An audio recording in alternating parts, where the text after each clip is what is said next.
I was thinking about the Scorpio chapter of my new book, The Ruby Heart of the Dragon, Sun Signs for Our Times, in which I completely remodeled the zodiac. I tore down the cliches and the structures, and I built every sign back up from the soul, from scratch.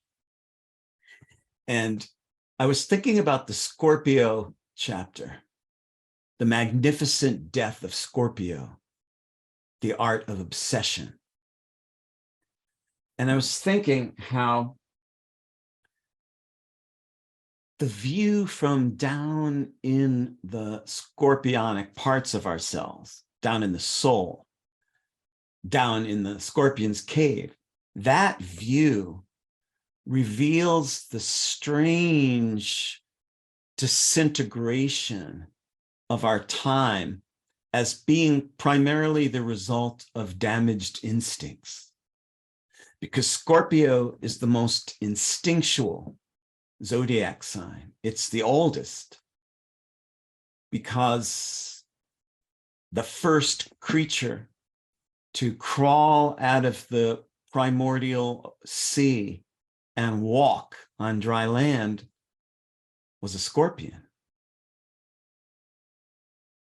And so the Scorpio parts of you are the oldest.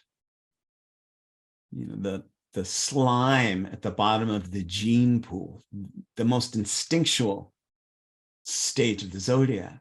And from that view, everything currently falling apart all over the world is primarily the result of damaged instincts. The great majority of our species has lost its instinctual ability to tell what's going to kill you from what's going to make you alive.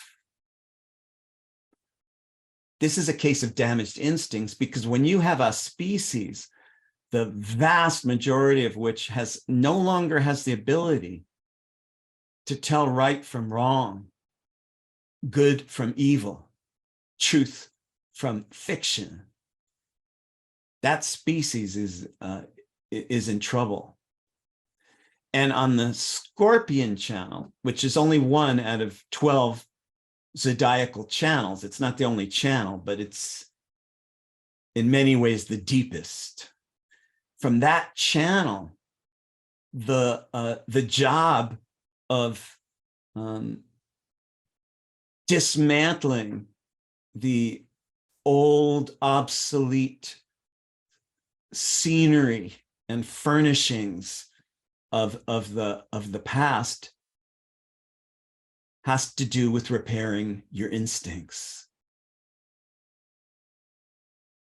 Trusting and knowing and staying with the part of you that knows the difference between right and wrong, truth and fiction,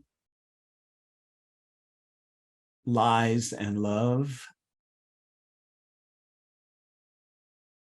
Once you contact that source of your instincts, if you vow to stay with it every moment for the rest of your life, no force in heaven or earth can come in between you and your soul.